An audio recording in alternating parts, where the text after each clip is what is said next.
Bonjour. Commençons notre histoire avec l'histoire de Robert Johnson, qui est né et a vécu dans le Mississippi, là où le vaudou était très vivace dans la communauté noire de cette époque. Les progrès de Robert Johnson à la guitare sont stupéfiants tant ils sont rapides et spectaculaires. En effet, en seulement 1 an d'absence et d'apprentissage, il part en étant personne, revient chez lui et devient le plus grand bluesman du monde. Robert Johnson raconte lui-même ce pacte avec le diable, qui va d'ailleurs devenir sa légende.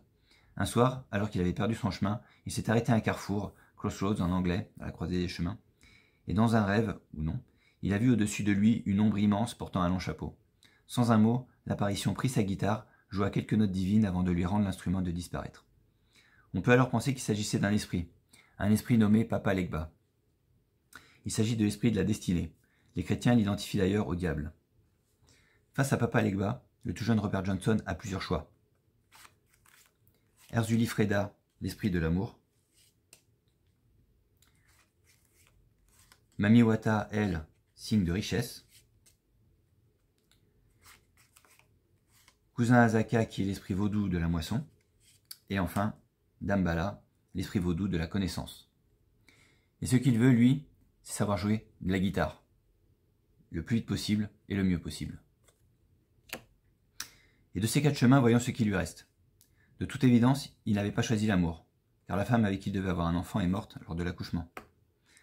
Il n'a pas choisi la fortune, puisqu'il est mort sans argent et a priori des suites d'une intoxication au whisky. Il n'avait pas choisi la chance au vu de sa pauvre vie abandonnée par son père très tôt, puis par sa mère.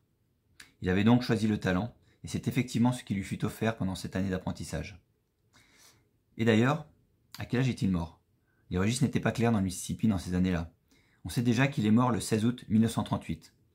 Eh bien, le pacte contient l'information, et Robert Johnson avait dû placer ses quelques pièces restantes dans la poche et récupérer au fil de ses rencontres sur cette succession de chiffres qui ne lui disaient sur le moment rien.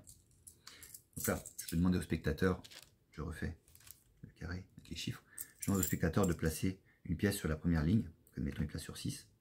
On supprime les chiffres de la colonne et de la ligne. On demande de placer donc sur les chiffres restants de la deuxième ligne, admettons 9, le spectateur de choisir. On supprime, idem, les lignes et les colonnes. Je choisis dans la troisième ligne, on supprime, et donc il restera le 8 en l'occurrence. Si on somme 6 et 9, 15, et 4, 19, et 8, 27. On tombe sur le chiffre 27. C'est d'ailleurs l'estimation retenue par l'histoire, puisque sa date de naissance est estimée au 8 mai 1911.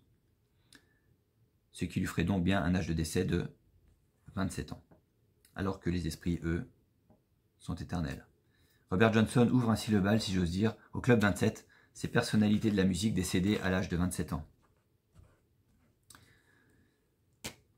Prenons des billets de concert associés à ces artistes, des plus connus du Club 27. Je vous demanderai de choisir un chiffre entre 1 et 10. Donc je demande au spectateur de choisir un chiffre entre 1 et 10, donc par exemple 3. Puis on voit Janis Joplin, 1, 2, 3. Donc on tombe sur Concert des Doors à Washington.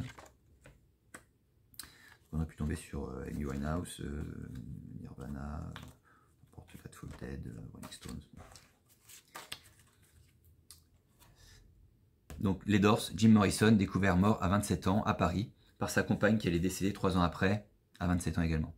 Il est sans doute le plus iconique du club. Mettons ce billet de concert de côté. Prenons maintenant 5 des plus connus de ces artistes.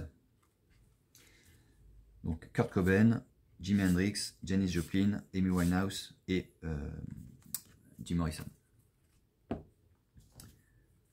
Donc on a les 5 mêmes, okay, avec des fiches plutôt de présentation, alors que ces fiches sont plutôt les fiches relatant les décès des personnes.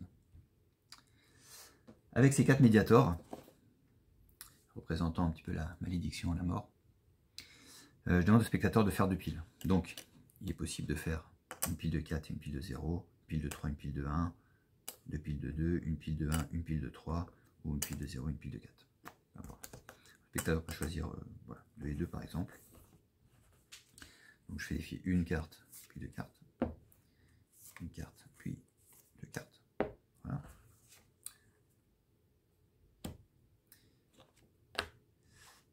Ensuite, de ces 3 médiators, il peut faire la même chose, voilà, 2 piles, peu importe, admettons, 2 et 1. Donc, 2 et 1. Là, on va mettre 2 et 0.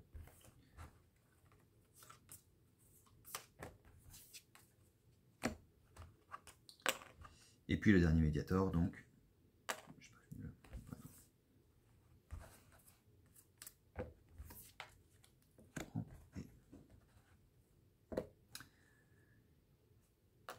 Alors, voyons ainsi ce que votre hasard, encore une fois, va révéler. On se retrouve avec Jimi Hendrix et Amy Winehouse. Amy Winehouse et Jimi Hendrix. Jim Morrison et Jim Morrison.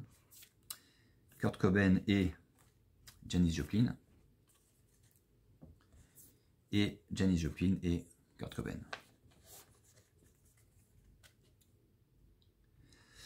Votre hasard nous mène sur le même chemin que précédemment.